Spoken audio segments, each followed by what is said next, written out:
Friends, turbo 70 കോടി കഴിഞ്ഞിരിക്കുന്നു എന്ന ന്യൂസ് വന്നിട്ടുണ്ട്. നമുക്കതിന്റെ മേക്കിംഗ് വീഡിയോയും ഒന്ന് രണ്ട് സീൻസും ഇന്ന് കാണാം.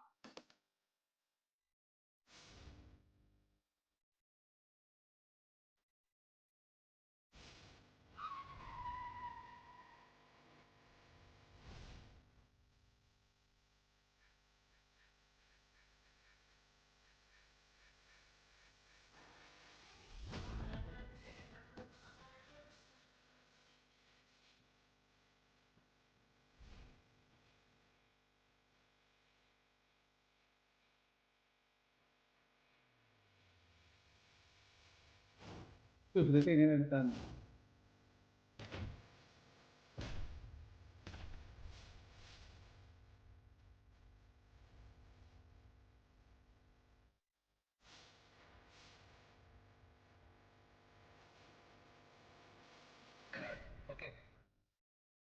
കാണാൻ പാടില്ല.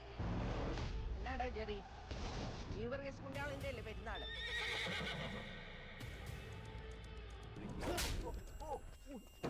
നാളെ പറ്റുമെന്ന് കേട്ടാ ഉടനെ ഓടും. എൽമേ പാലുടക്കാൻ പാത്രം മേടിക്കും. ഇവനൊക്കെ ഇത് എവിടുന്ന് വരുന്നടാ? ഉമ്മാലടി ഓരോരുത്തന്മാരിവിടെ കരുതുന്ന ചീത്ത കളിക്കുന്നു. ഇതെന്താടാ തീയാ?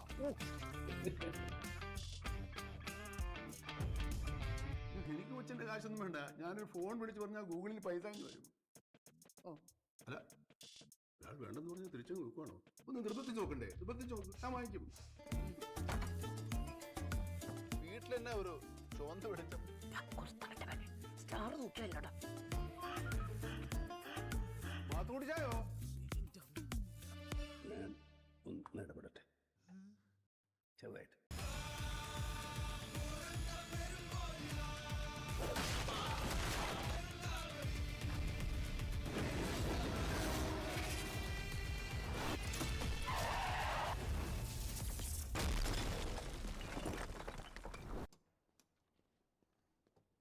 അയ്യോടാ, അടിച്ച് പഞ്ചറാക്കി കളഞ്ഞല്ലേ. എടാ ഉച്ചേ, എടാ വേന ഉണ്ടോടാ? വല്ല കോമായിലോ മറ്റോ ആണോ? കുത്തും കോമയൊന്നും അല്ല, മയക്കി കിടത്തിരിക്കുക. മയക്കി കിടത്തിരിക്കുവന്നല്ലേ? മയങ്കോട്ടെ മയങ്കോട്ടെ. ജോസേട്ടേ, എന്നാടാ ഇവന് തന്നെ പറ്റി. കോമായൊന്നും അല്ലടാ വേ, മയക്കി കിടത്തിരിക്കുവാ സിസ്റ്റർ. 5 എന്തുമാരുണ്ട്? Indu insta, Indu Bumble, Indu +2, Indu Tinder, ഇന്ദുസ്. ഇതിലേതാ ഇപ്പൊ എന്തു? ഈ ഹിന്ദു ഇൻസ്റ്റ, ഹിന്ദു +2 ഒക്കെ മനസ്സിലായി. പക്ഷെ ഈ ബംബിളും ടിൻഡറും ഒക്കെ ആരാ? അപ്പന്മാരാണോ? അല്ല, ഡേറ്റിംഗ് ആപ്പാ. ഓ, മച്ചേ, ഞാൻ നമ്മുടെ സെമിത്തേരിയുടെ അടുത്തുള്ള ആ അഞ്ചല് മരത്തെ കയറിയെന്ന് പെരുന്നാൾ കണ്ടോളാം. താഴെ ഇറങ്ങത്തേ. അങ്ങനെ എങ്ങാനും നീ ചെയ്ത പിന്നെ കാലാകാലം നീ താഴേക്ക് ഇറങ്ങത്തില്ല. ഫുൾ ടൈം ഏറെ തന്നെ ആയിരിക്കും.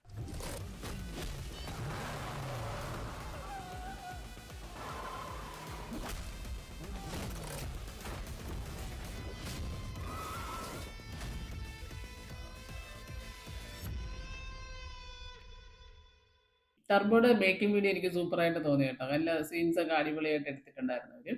പിന്നെ ഞാൻ ഇവിടെ കാനഡയിൽ ടർബോ വന്നിട്ടുണ്ട്. ഇപ്പം നല്ല തിരക്കാണ്, ഫുള്ളാണ് തിയേറ്റർ. അപ്പോൾ അത് കാരണം അടുത്ത ആഴ്ചത്തേക്ക് എനിക്ക് ടിക്കറ്റ് കിട്ടിയിട്ടുള്ളൂ. അപ്പോൾ അടുത്ത ആഴ്ച ഞാനും ടർബോ കണ്ടിട്ട് അതിൻ്റെ വിശേഷം പറഞ്ഞതായിരിക്കും.